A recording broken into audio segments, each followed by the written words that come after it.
Not that she remembered it from childhood, because I do, but like just she had to watch it all over again just to be able to tell Oprah that she went through the same thing as Ariel, losing her voice. What the fuck?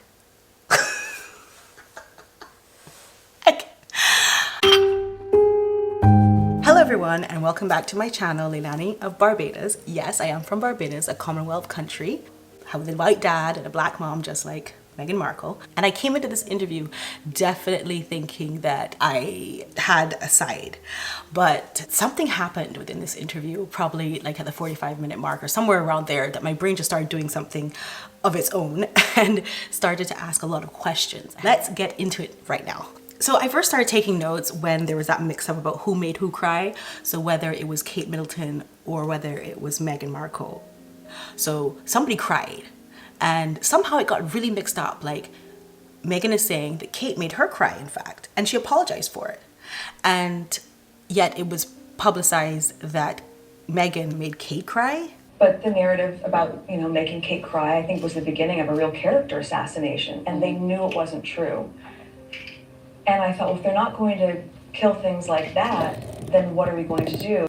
And I just find that, like, why is there such a mix-up? Like, in this day and age of social media, just show the receipts, show the apology, get your friend to do it, get somebody to leak it. I mean, it's just so easy to repair that these days, because at the end of the day, like, she did get a book published, or a book was published that she allegedly supplied resources for and personal letters for, and people alleged that it was her friend that actually wrote the book with her assistance. So like, if you can get that done. She talks about them taking the title, or saying that her son or her unborn children would not have the title. And that was when they were saying they didn't want him to be a prince or a princess, not knowing what the gender would be, which would be different from protocol, and that he wasn't going to receive security. What? It was really hard. And that she decided not to do the official photo shoot because that's what, it wasn't really about them taking the titles away. It was really about like the security. I mean, which one was it? Because you could still have done the photo shoot without security. I assume it would not be an unsafe place to do a photo shoot.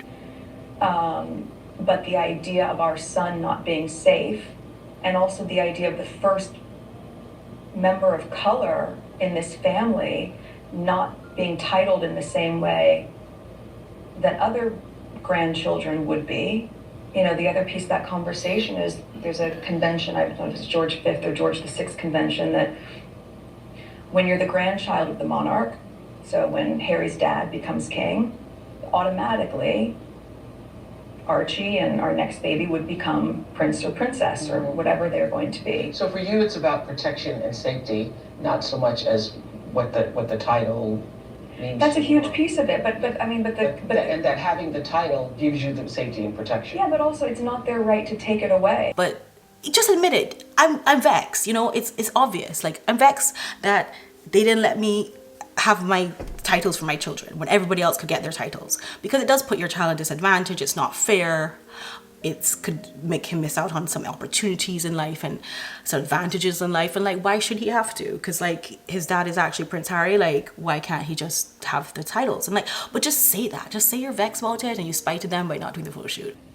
That your son and Prince Harry's son, was not going to receive security? That's right. I know. But how does that work? How does that work?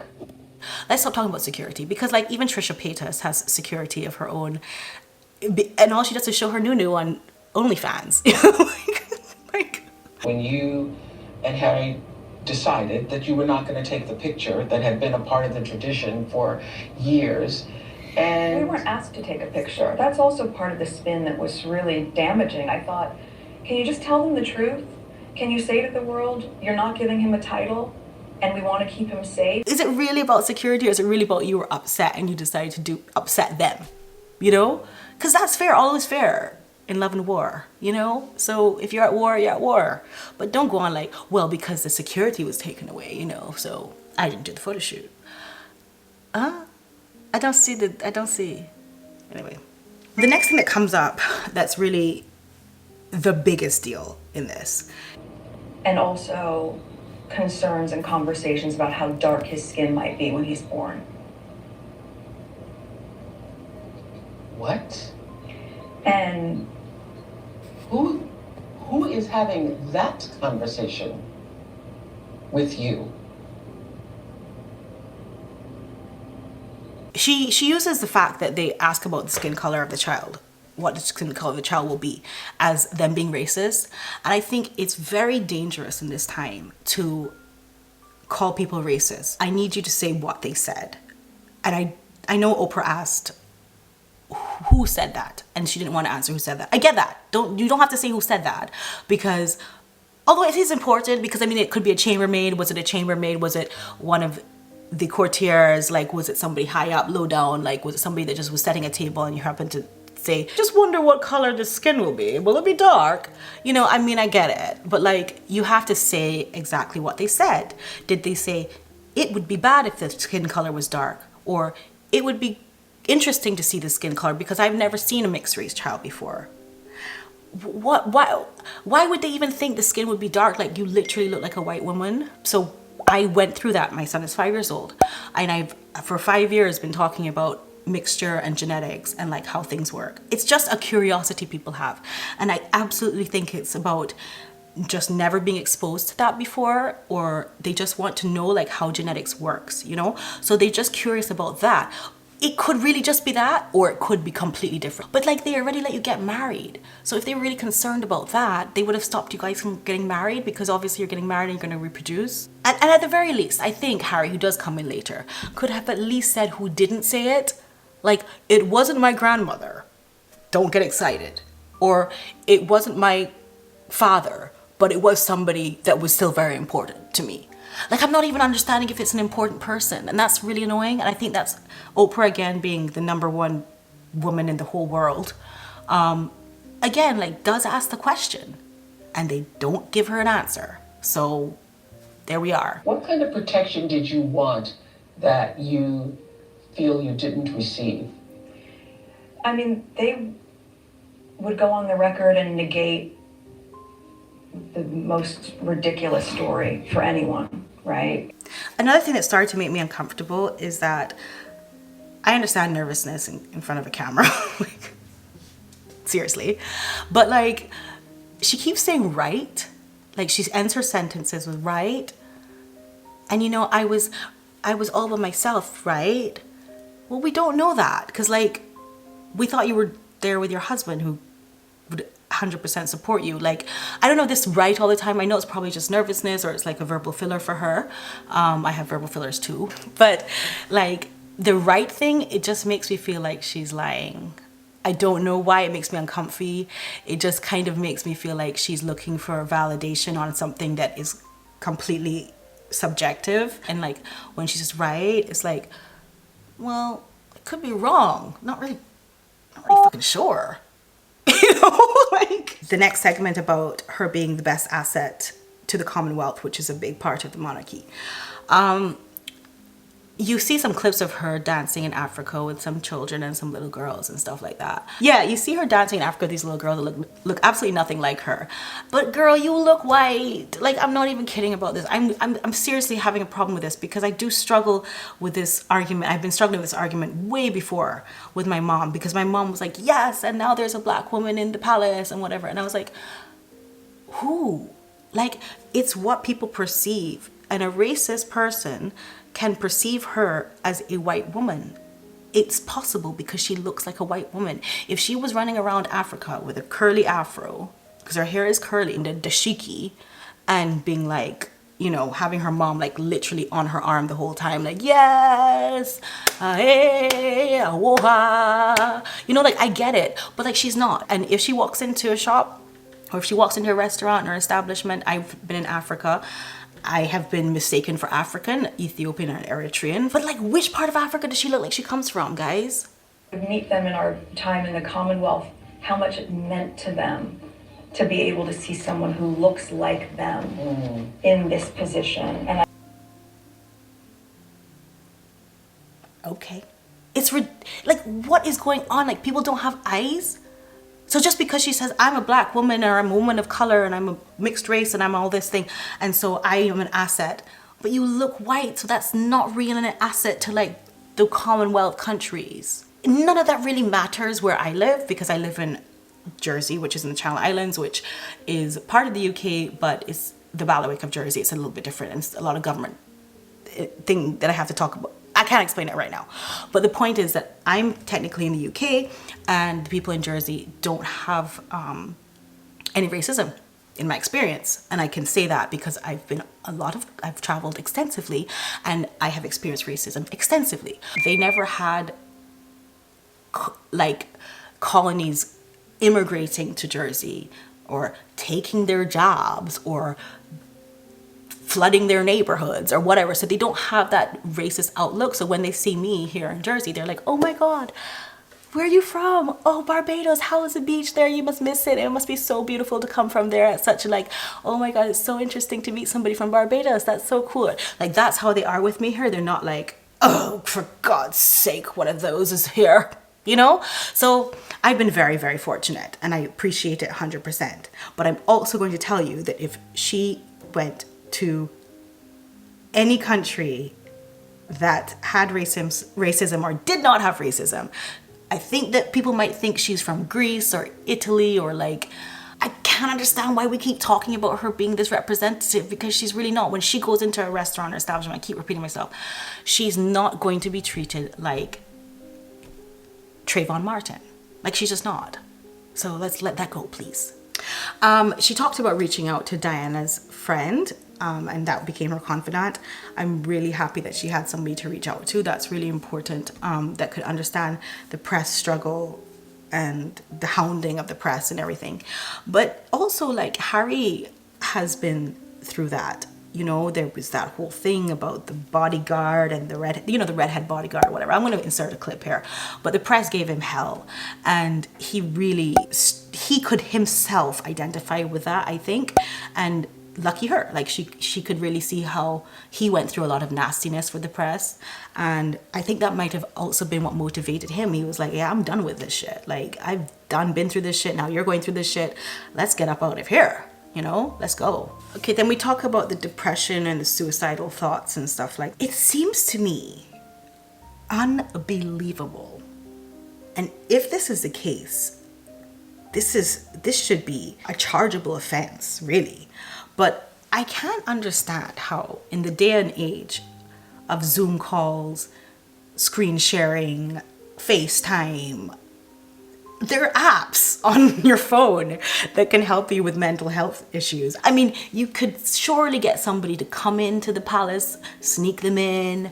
I cannot believe that there was absolutely no way of her getting mental health if she was considering suicide. Like, that to me is so unbelievable. And I really hope that's not true, because it would almost make it look like they wanted it to happen. And between you and your husband, it's almost like they didn't really express how badly she needed help. And I'm not super woke about mental health. Like, I really can't relate to that. A lot of people can relate to that. And unfortunately, or fortunately, I don't really know that much about that stuff.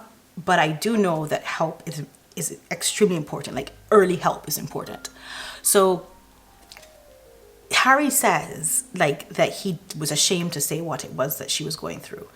So there's that. Definitely Harry, thank God, he's a very honest person, it seems like. And he said, you know what, I was ashamed to say. Okay, so then who said? Because that's really his job to, like, communicate with his family that she's moved over from her family to be with your family. It's really your job to communicate that to your family. So I guess nobody got the memo. But I remember when people here in the UK got up in arms, taxpayers, about paying for their security in Canada. Of course, you have to understand, like, the security that they enjoy in the UK, it's a lot of public service people, military people. These are people doing this. But to pay for people to move to Canada to secure you, you have to find places for them to live. I mean, it's a whole different ballgame. It's a whole different price point. So people in the UK were like, why are we paying our hard-earned taxpayer money to, like, pay for these people to live, like, wherever they choose on the map they want to live? And then, like, they're not doing anything in public service in the UK because they want to live in Canada because like she lived there for 7 years and really liked it. She thought it was like a nice place to live. And then like, that's why we have to pay for that. Hells to the no. And that's when I remember that happening. That was definitely something that happened in the UK where people were like, no. But she still seems to think that was egregious. Like, I don't know why. So then they talk about stepping back as senior members to become non-senior members. But it's not the same as stepping away. They were just stepping back. And she thought that was totally reasonable for them to allow them to just step back as non-senior. But she's not reinventing the wheel, she says. I'm not reinventing the wheel. I'm just saying that's what we're going to do. It sounds like you are reinventing the wheel. Because who said that's your decision to make? Whether you want to be non-senior or senior, or whether you want to be junior, or do you understand what I'm saying? Like, how is that her decision to make?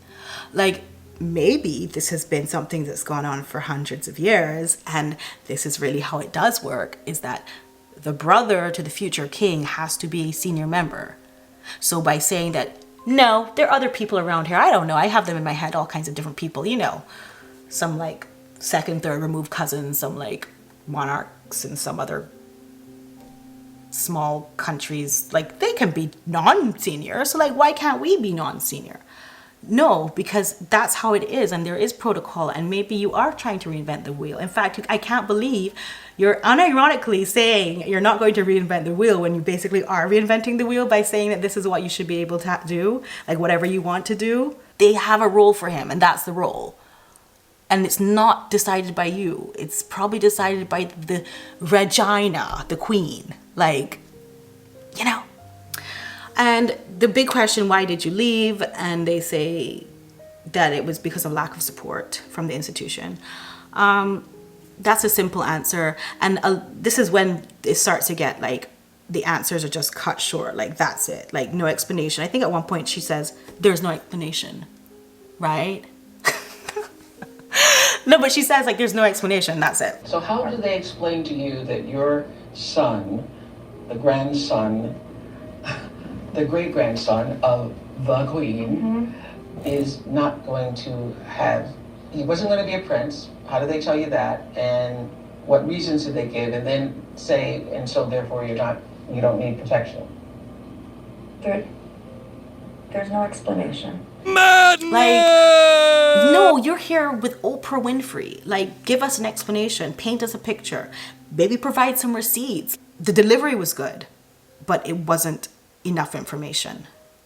And speaking of delivery, that story about watching Ariel in Little Mermaid randomly for no reason. She doesn't really say how she comes across watching it. That was a little bit garbled, but she comes across this movie and decides to watch it. Not that she remembered it from childhood, because I do, but like, just she had to watch it all over again just to be able to tell Oprah that she went through the same thing as Ariel, losing her voice. What the fuck? I'm just so shocked at myself for like being in this position right now where I never thought I'd be in this position, right? So like, right? Oh my God, I'm doing it. Okay, so the next segment is where Harry talks about, I kind of alluded to this before, but where he says he was ashamed to ask for help. And I think that, I just haven't heard that, like that was cool of him to be honest about that, like that he was ashamed, because it kind of puts a hole in her story that she was just sort of left to kill herself because nobody cared. He talks about the tabloids turning on them, and Oprah does give a little bit more push with those questions, thank God.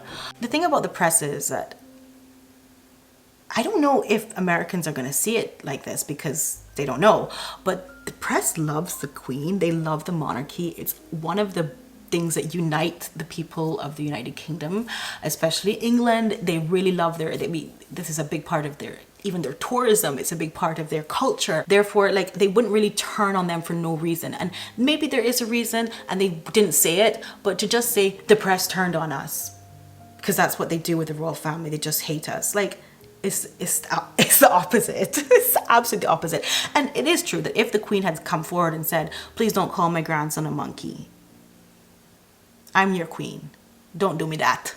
You know, the monarchy and their press handlers know not to give too much attention to the trolls that are in actual press. And I think that's all that was happening there. But, you know, it wasn't enough for her. And I understand that because, yes, the Queen could have come forward and really said something that might have helped them. Okay? I mean, she wasn't there that long. She didn't give that much of an opportunity. She was there for like, what, 2 years? You know, like, she didn't really give that much time for things to work out at all. She was like, I'm outie. And I'm not telling anyone. And they also skipped over that part about blindsiding the Queen. And I do think, as I said about the Queen trying to help them out, you know, if they receive death threats from racist people, I don't know how they're trying to put the death threats and the racism together again, but like whatever. They receive death threats, that's a very serious thing. And like definitely that would have been a time to step in. The staff, the security, the Queen, the PR, whatever, everybody should have come together and been like, we gotta stop this. The palace tried to push it under the rug. That's a cultural thing in England. It really is. And it's very annoying for people who don't understand that. But yeah, they tend to push things under the rug rather than deal with them in an overt dramatic way. Okay, so Oprah addresses Megxit. She denies that and says that she left everything behind for Harry, which I mean, like, everyone does. Have you watched 90 Day Fiancé? Like, everyone leaves their country behind and their culture behind. Okay, whatever.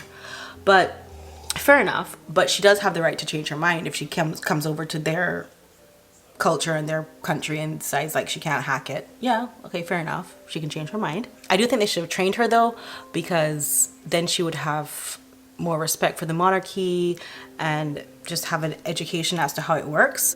So Harry says he was trapped, which Oprah does challenge him on. How could he be born into this family and be trapped? Like, that's his life. But I think it's really important to realize that he was free to be a prince and to make money as long as he did what he had to do. But you can't have your cake and eat it too. You can't not do what you have to do, live wherever you want to live, and then also like get money. So I don't understand the trap part. And then of course his dad blocks him. He doesn't understand why. His dad is not taking his calls. And I just think that is like, just why is never anything explained? Like, there was no lead up to why that happened. It's just like, why are they so misunderstood? Like, who is so misunderstood like this? Yeah, so in conclusion, like, I'm very lucky. I'm not in a racist place in this world. I don't have racist in-laws. My in-laws have lived in the Caribbean islands, different countries, and they understand where I come from. So I am very lucky, and I am not a royal expert, but I'm just taking this interview at face value. I did see this YouTube channel with Joshua Peters and Archie Manners. Okay, basically they're just doing fake interviews. They paid these reporters to do fake interviews prior to even viewing the interview with Meghan Markle and Oprah, and they were willing to like slate her, you know, without having seen what she said. So of course I was like, oh my god, they really hate her. This is so unfair to this girl. So I came into the interview like that. I'm just saying that to say that I was biased going into it, but funny how I just changed, right? Because like, oh my god, I'm doing the right thing. All the grandeur surrounding this stuff is an attachment that I don't personally have, right? But funny how I just changed. I completely changed my like tune just by watching what they were presenting to me. So that was exciting and I couldn't wait to do a video on it because I never expected that to happen. Yeah, so okay, so in conclusion, she says, you know what? Like, I was pissed off with you because you took away or threatened to take away titles. You took away security, or threatened to take away security. Once we moved to wherever the fuck we want to live, like whether it be New Zealand or Canada or like wherever the fuck I liked the weather. And so I didn't do your photo shoot because fuck you. So I just find like they take no responsibility for anything. Obviously they're not saints. They're something they could have said like, you know, we were impatient. We didn't handle this correctly, you know. We wanted instant gratification. You know, I also think that her ignorance about the monarchy, I'm not sure how much of it to believe. It's hard for me because my earliest memories of knowing about the Queen and what monarchy is 4 years old because I came from the Commonwealth and I learned that in school. But I don't know if she really knew nothing or if it was their fault for not training her. That I'm struggling with because I am trying to be objective. So anyway, I just want to say, this has been exciting. I did not know I was going to switch up like 1/3 of the way through the video, but I really enjoyed watching it. Okay, lots of love to you. Thank you for watching this. I'm going to put this up as soon as I can. Lots of love.